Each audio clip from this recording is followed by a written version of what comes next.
An old woman told me, "Your daughter is your husband's lover. Before I leave, I will tell you the truth." Slow piano. Morning ambience. A ticking clock. The morning was ordinary. That's what still haunts me. No storm. No warning. No feeling in my chest telling me something terrible was about to happen. I was rinsing a coffee mug when the doorbell rang. One soft chime. Then silence. I wiped my hands on a towel and walked to the door, already annoyed.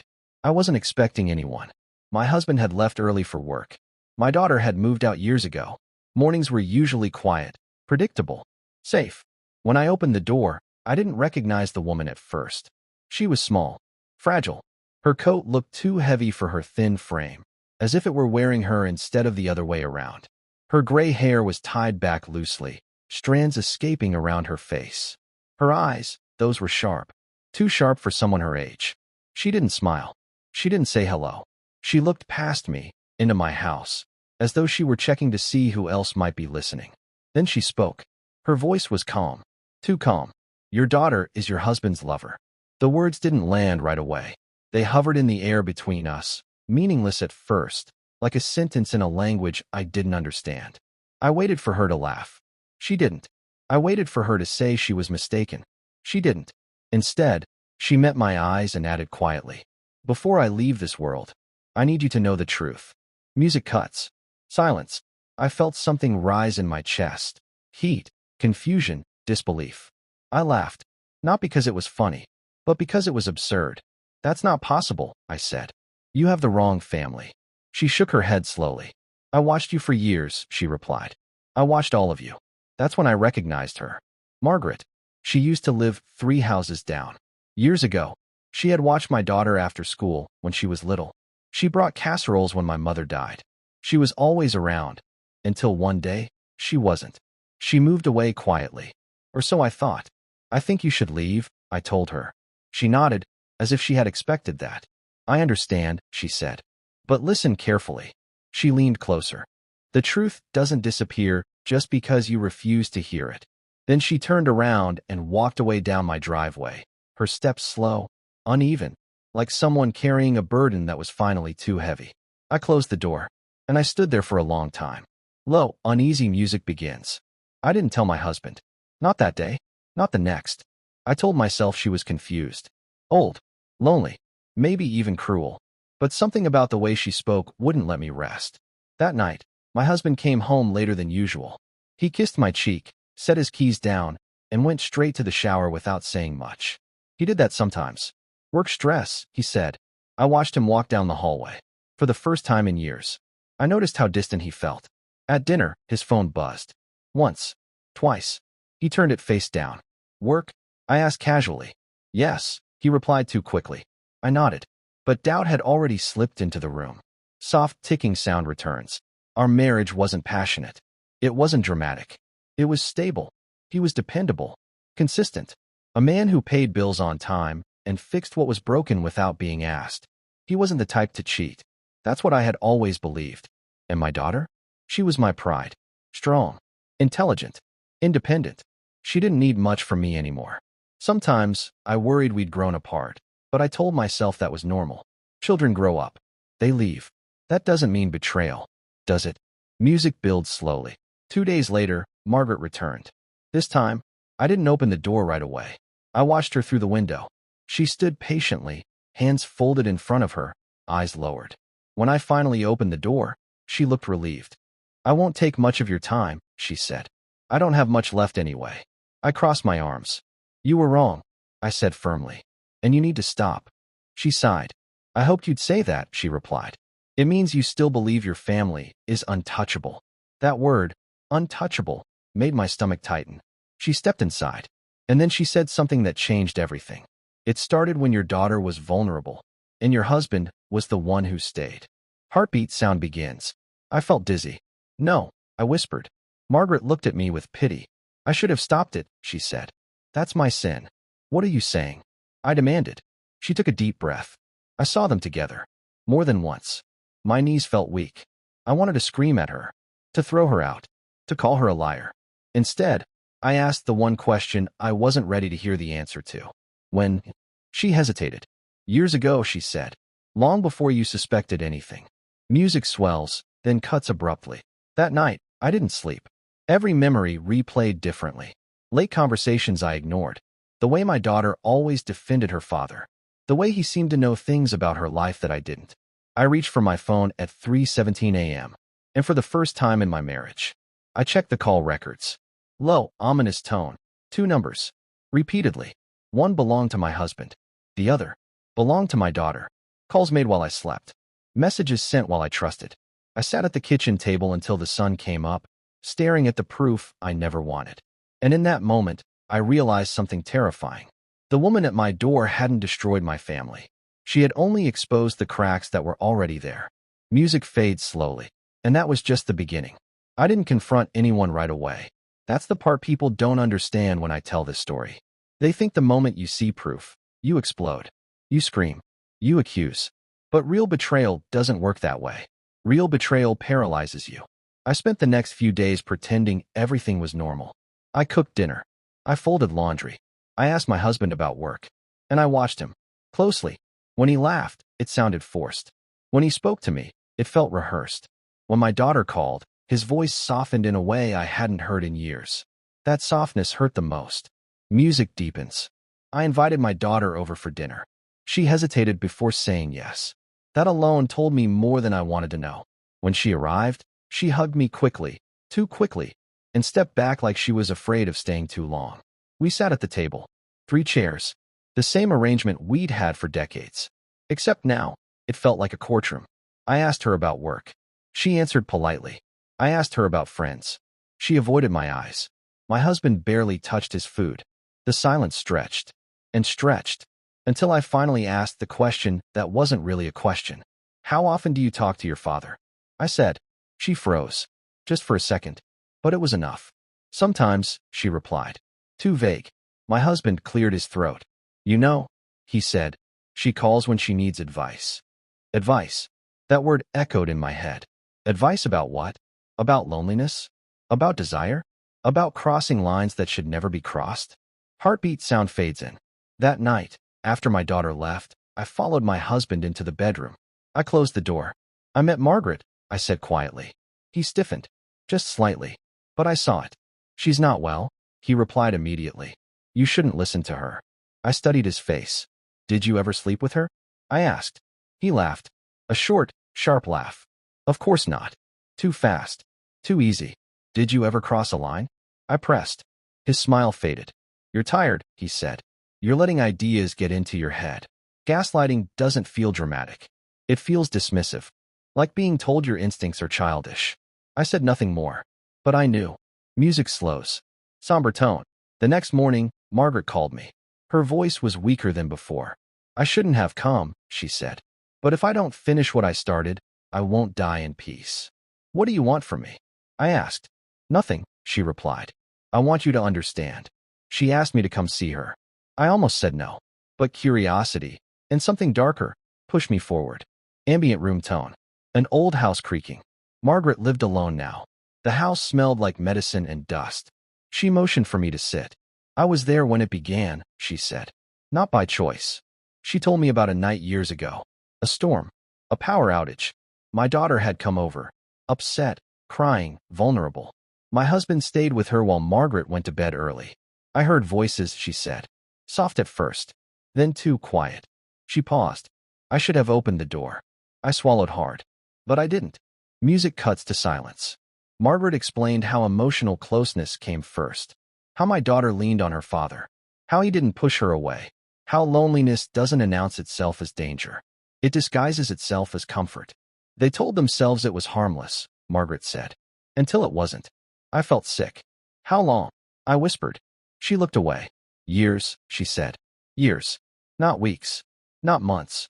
Years of secrets unfolding while I cooked dinners and believed in stability. Low, mournful music. I confronted my daughter the next day. I didn't accuse her. I didn't raise my voice. I simply said her name and waited. She broke. Not all at once. At first, she denied it. Then she cried. Then she confessed in fragments. She told me she was young, confused, that she didn't feel seen. He listened, she said. He understood me. I felt my heart harden. So did I. I replied. You just stopped letting me. She collapsed into sobs. It wasn't love, she insisted. It was something else. I nodded. Because I knew. Some betrayals aren't driven by passion. They're driven by weakness. Music deepens, reflective. When I confronted my husband again, there was no laughter. No denial. Just silence. He sat down heavily and covered his face. I never meant for it to go that far, he said. That sentence still angers me. Because it always goes that far. Not by accident, but by choice. I was afraid, he said. Afraid of losing her. Afraid of being alone. And I wasn't. I asked. He had no answer. Soft piano returns. Margaret died 2 weeks later. No farewell. No final explanation. Just gone. And with her, a part of the truth. Or maybe the part she was too afraid to finish. I often wonder what she didn't tell me. What she took to the grave. Because this story is far from over. Low wind. Distant traffic. A lonely piano note. When the truth finally surfaced, it didn't explode. It seeped. It crept into every corner of my life and settled there quietly, like dust you don't notice until it's everywhere. My husband packed his things in silence. No arguments. No apologies. Just folded clothes and avoidance. He didn't ask where he was going to stay. He already knew. The night he left, he stood by the door for a long time, holding his keys. I never wanted to hurt you, he said. That was the moment I realized something painful. People don't avoid hurting others. They avoid consequences. Soft door closing sound. Music fades in. The house felt different without him. Not emptier. Just honest. Every room felt like it was finally telling the truth. My daughter stopped calling. Weeks passed. Then months. When she did reach out, her messages were short. Careful. Written like legal statements. I'm sorry. I hope you're okay. I understand if you don't want to talk. She never asked how I felt. Because deep down she already knew. Low murmur of voices. Cafe ambience. Word travels fast in quiet communities. Someone noticed my husband wasn't around. Someone else noticed my daughter never visited. Questions followed. Whispers. Side glances at the grocery store. No one asked directly. They didn't need to. In small towns, silence is louder than confession. I became that woman. The one people pitted quietly. The one men avoided eye contact with. The one other wives watched more closely. As if betrayal were contagious. Music darkens. At night, sleep avoided me. Memories replayed on repeat. Moments I had once cherished now felt tainted. Family dinners. Vacations. Birthdays. All of it existed under a lie I never consented to live in. And then, something unexpected happened. I received a call. It was from a number I didn't recognize. When I answered, a young woman spoke softly. My name is Evelyn, she said. I'm Margaret's niece. My chest tightened. She left something for you. Evelyn continued. She told me to give it to you only after she passed. Soft rustling paper sound. We met at a small park. Evelyn handed me a sealed envelope. Inside was a thin notebook. Old. Worn. Margaret's handwriting filled every page. I didn't open it right away. Part of me was afraid. Because every time I learned something new, it hurt worse than the last. That night, I sat alone at my kitchen table and opened the notebook. The first page read, If you are reading this, then I waited too long. Music drops to a low hum. Margaret wrote about regret, about fear, about watching something wrong grow because stopping it felt harder than ignoring it. She wrote about my daughter's loneliness, about my husband's weakness. But then she wrote something that made my hands shake. She knew more than I thought. Much more. Heartbeat begins, slow and heavy. Margaret described moments I was never meant to know. Arguments between my husband and daughter. Jealousy. Manipulation. Control. This wasn't a simple affair. It was complicated. Messy. Damaging. And then I reached a page that made me stop breathing. There was a night when I tried to intervene, Margaret wrote. And what I heard that night still wakes me in my sleep. Long pause. Silence. She described overhearing a conversation. My daughter wanted it to end. My husband didn't. He was afraid she would tell me.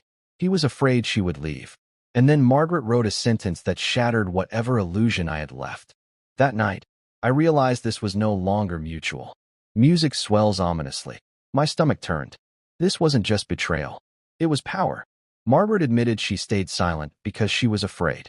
Afraid of destroying a family. Afraid of being blamed. Afraid of being responsible for the fallout. I chose silence, she wrote. And silence chose destruction. Tears blurred my vision. Because now the story wasn't just about infidelity. It was about something darker. Something I hadn't prepared myself to face. Rain's sound fades in softly. I confronted my husband one last time. Not with anger, but with the notebook. He read it slowly. His hands trembled. "You didn't tell me everything," I said. He didn't deny it. "I didn't think it mattered anymore," he replied. That sentence told me everything. People who don't think truth matters are the most dangerous liars of all. Music slows, reflective. My daughter called me 2 days later. She was crying. Not the quiet crying I'd heard before. This was different. This was fear. "I didn't know how to stop it," she said. "I didn't know how to tell you." I listened, but something inside me had changed. Because motherhood doesn't erase accountability, and love doesn't excuse harm. Soft piano resumes. I didn't scream. I didn't accuse. I told her the only truth I had left. "We can never go back," I said, "but we can choose what happens next." She was silent. Then she whispered, "I'm tired of running."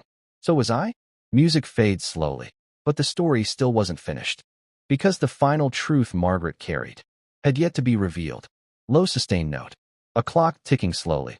I waited 3 days before reading the rest of Margaret's notebook. Not because I didn't want answers, but because I already knew. Whatever came next would hurt worse than everything before it. Some truths don't arrive gently. They wait until you're exhausted. And then they collapse on you. On the 4th night, I made tea, sat at the kitchen table, and opened the notebook again. The handwriting grew shakier toward the end. Margaret knew time was running out. Soft page turn sound. "There is something I never told you," she wrote. "Because once you know it, you can never unknow it." I held my breath. Music drops to near silence. Margaret described the final confrontation she overheard between my husband and my daughter. It happened years earlier, after my daughter tried to end everything. She wrote that my daughter cried, that she begged him to stop calling, that she said she wanted a normal life. Margaret wrote, he told her she owed him silence. My hands went cold.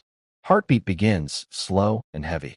Margaret realized then that what she was witnessing was no longer confusion or misplaced affection. It was control. She described how my husband reminded my daughter of her dependence, of her fears, of how no one would believe her if she spoke.